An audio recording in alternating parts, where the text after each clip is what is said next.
High আসসালামু আলাইকুম everyone. আশা করি সবাই ভালো আছেন। আল্লাহর রহমতে আমিও ভালো আছি। আজকে আমি আপনাদের সাথে শেয়ার করব দারুণ একটি মজার খাবারের রেসিপি। আমার বাসাতে আমার এক ফেসবুক ফ্রেন্ড, সে আমার খুব বড় ফ্যান এই আমার কুকিং শোয়ের। সে রান্না দেখে তার ফ্যামিলি নিয়ে আমার বাসায় এসেছে। আমি আজকে তাদেরকে কি রান্না করে খাওয়ালাম আপনাদের সাথে শেয়ার করি। পুরো ভিডিওটি দেখতে থাকুন।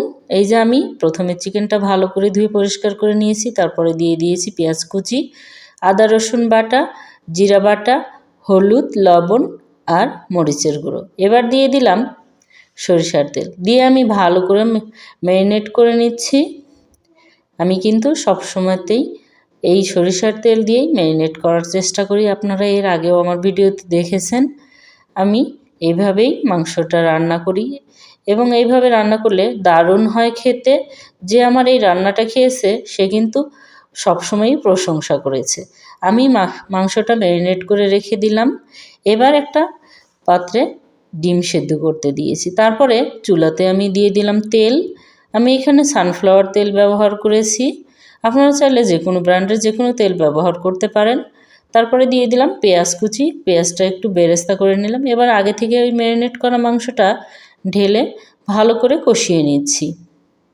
মাংসটা কিন্তু কষানোর উপরে ডিপেন্ড করে টেস্টের, তাই একটু সময় নিয়ে কষিয়ে নিতে হবে।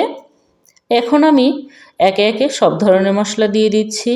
এই যে আমি দিয়ে দিলাম দারুচিনি, তেজপাতা, 4টা লবঙ্গ আর 5-6টা এলাচ।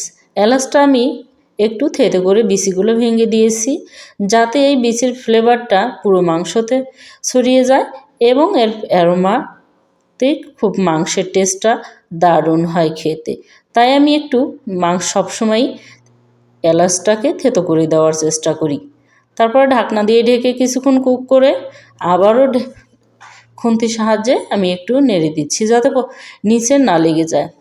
একটু পরপর ঢাকনা দিয়ে ঢেকে কিন্তু এইভাবে অনেকক্ষণ ধরে কষিয়ে নেবেন।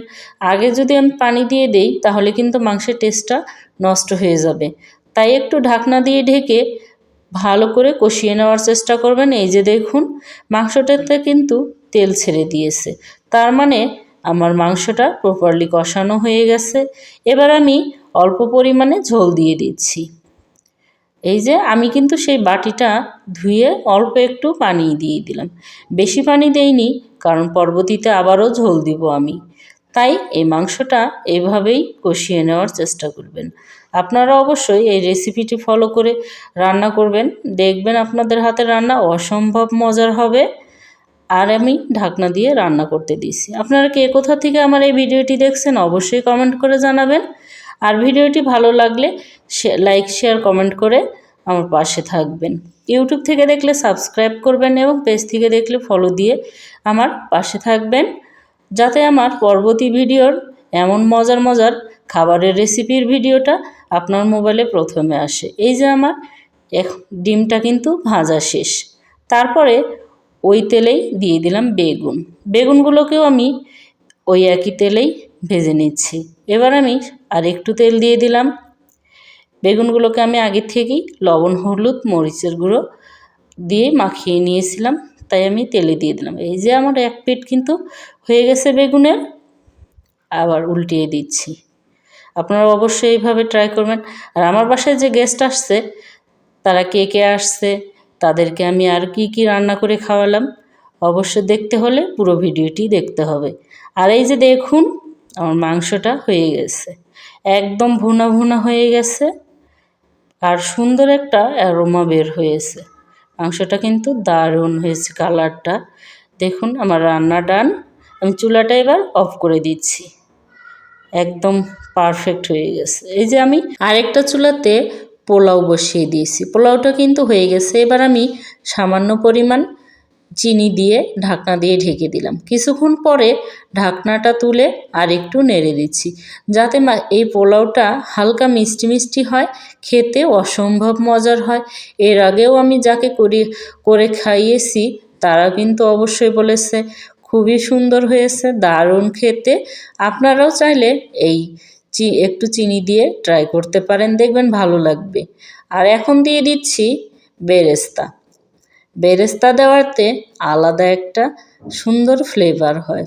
এই যে আমার পোলাওটা হয়ে গেছে ডান। এবার আমি টেবিলে চলে আসছি, একে একে সবগুলোকেই সাজিয়ে নিব। আর ওনারা কিন্তু এই যে বসে গেছে, উনি হচ্ছেন ইটালি প্রবাসী। ওনার ওয়াইফকে এবং বাচ্চাকে নিয়ে আসছে ঢাকায় বেড়াতে, তাই আমার বাসায় আসছে আমার হাতের রান্না খেতে।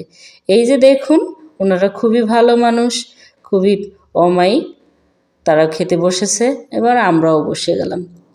দারুণ কিন্তু আমাদের সময় কাটলো গল্প করে এবং তাদের সাথে কথা বলে, খুবই ভালো লাগলো। ধন্যবাদ সবাইকে আমার এই ভিডিওটি দেখার জন্য। Thanks for watching. আল্লাহ হাফেজ।